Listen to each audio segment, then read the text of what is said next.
자, 저 한스의 요한복음 하브루타 19번째입니다. 자, 음악이 죄짐 맡은 우리 구주네요.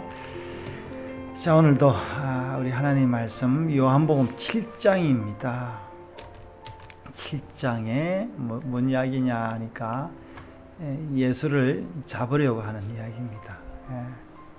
잡으려고 하는 이야기인데, 자, 오늘 이제 한번 우리 한스의 이야기를 한번 읽으면서 볼게요. 네. 기독교의 구원론은 예수 그리스도를 믿어 구원을 얻는 것이다. 물론 이 믿음 선언은 분명히 믿음을 고백하는 당사자의 믿음을 일컬음이 분명하다. 그러나 이 믿음의 근거는 나로부터 출발하는 것이 아니라 믿음의 주님이신 예수 그리스도의 신실함에서 출발한다. 예수 그리스도의 신실하심이 바로 구원 언약을 선포하신 하나님의 신실하심이다. 이 신실하심은 창세 전부터 영원히 동일하시며 변치 않으신다. 이 신실하심이 언약 백성의 구원을 영원히 확증하신다. 그래서 우리가 지금 구원의 출발이 내가 믿어서가 아니라 예수 그리스도께서 우리를 구원하셨다는 그 사실, 벌써 이제 예배소서는 뭐라고 하고 있습니까? 만세전에 우리를 구원했다 이제 그러는데, 자, 계속 보여요. 성경에 계시가 된 하나님 나라의 구원 언약은 언약 가운데 그림자로 계시가 된 예수 그리스도, 성육신하시어 지상 사역의 예수 그리스도, 부활 성천하시어 다시 오실 예수 그리스도로 세 가지로 구분할 수 있다. 율법으로 계시된 말씀을 받은 구약 성도에게도 예수님 당시 예수님의 지상 사역을 직관한 백성들에게도 그러고, 지상 사역을 다 마치고 다시 대림을 기다리는 백성들 모두에게 믿음이라는 통로가 필요하다. 그리고 구약시대 성도나 예수님 당시의 성도나 현재 성도들의 믿음은 시대에 따라 다른 믿음이 아니라 동일한 믿음이라는 것이다. 이 어느 시대이든 그 믿음은 믿는 그 당사자로부터 출발하지 않는다는 것이다. 예수님의 성육신 2000년 전 아브라함과 예수님 당시 성도들과 예수님 부활 승천 2000년 후인 지금의 성도 중 누가 예수님을 믿기가 더 쉬울 것 같던가? 누가요? 예, 그 당시가 더 쉬워요. 지금이 쉽다고 생각이 되죠. 그렇죠. 왜냐하면 역사가 다 흘러가서 증명이 됐으니까. 답은 구원의 은혜를 받은 성도들이다. 이것도 저것도 아니고. 그렇죠. 그러니까 그게 그 당시라서 어렵고 지금은 쉽다 그게 아니라 은혜 받은 성도들이면 된다라는 이야기죠. 사람의 노력이 아니다. 네. 요한복음 당시의 성도들은 예수님께서 성육신하시어 이 땅에서 지상 사역을 하신 것을 직관하는 행운을 누린 사람들이 아닌가. 그러니까 이게 자식들이요, 살아있는 부모한테 효도 안 하고 실컷 부려해놓고. 죽은 부모한테 효도해요. 예, 그렇죠. 네. 예. 그런데 이들이 예수 그리스도를 그들의 구세주로 잘 믿는가? 예수님의 놀라운 표적을 본 사람들도 대부분 예수님 곁을 떠나고 제자들까지도 믿지 못했으며 예수님의 형제들도 믿지 못했다. 이번 본문에서는 많은 유대인들이 예수 그리스도가 나사렛 출신임을 너무나 잘 알기에 비범한 능력과 신비한 존재로 오시게 될 메시아가 분명히 아니하는 것이었다.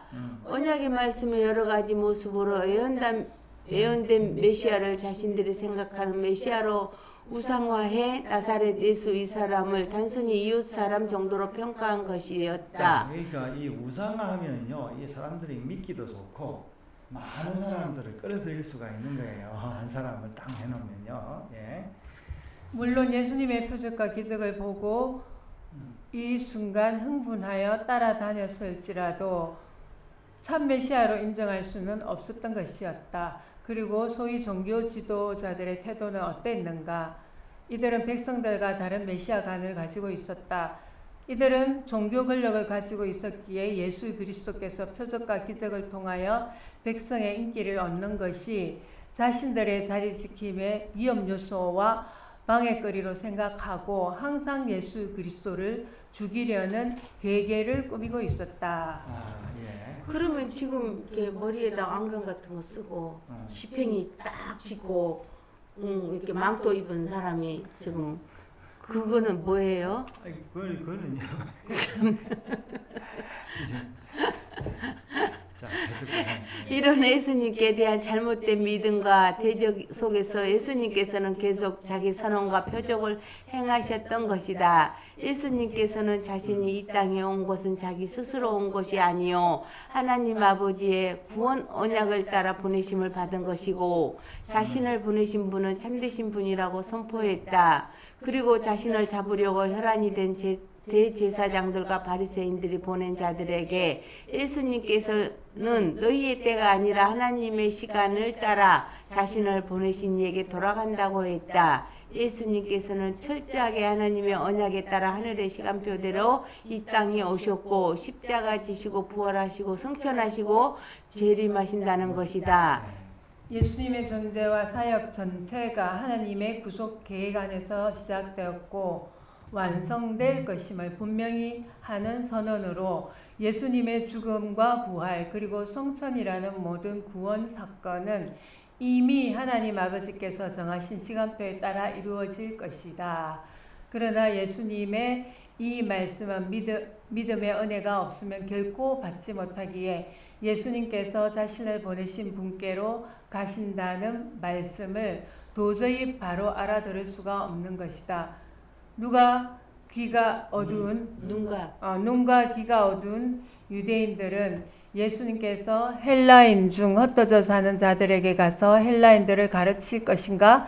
라고 정말 엉뚱한 발언을 했다. 그러나 성령님께서는 이 기상천외한 유대인의 발언도 예언적인 선포가 되게 했다. 예수님의 사역의 목표는 유대인만이 아니라 헬라를 비롯한 땅끝과 끝나라 백성들이 있기 때문이다. 이처럼 예수님의 사역을 직접 두 눈으로 보고 두 귀로 듣는 것이 예수님을 구세주로 믿는 절대 조건이 뭐죠? 절대 조건이 되지 않는다는 것이다. 그러니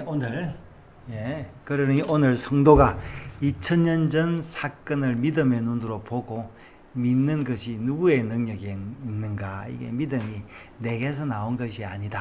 예. 오늘 본문의 소망은 무리 중에 많은 사람들이 예수님을 믿었다는 것이다.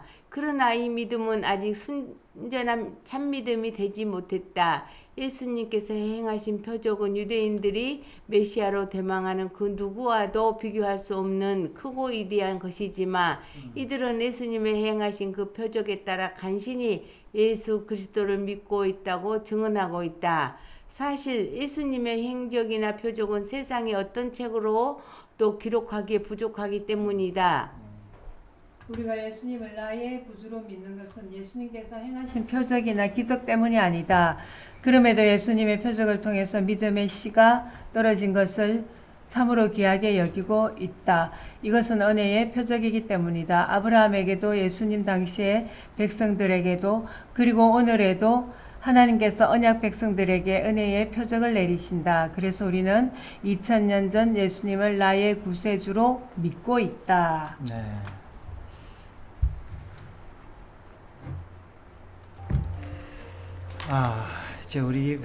이제 사람들이 우상을 만드는 이유가 예수님을 잘 믿으려고 하는 거잖아요. 그래서 예수님이 이제 표적을 행하고 그렇게 이제 했는데도 사람들이 이제 그 표적을 보고 못 믿잖아요. 예, 그러니까 뭐 표적을 본 사람들도 예수님 오해할 수 있고. 예, 자, 한번 참 예수 믿는 게 은혜라라고 밖에는 이제 말할 수 없습니다. 오늘도 이게 예수님의 그 은혜를 다시 한번 생각하게 해주신 우리 한스의 글에 감사드립니다.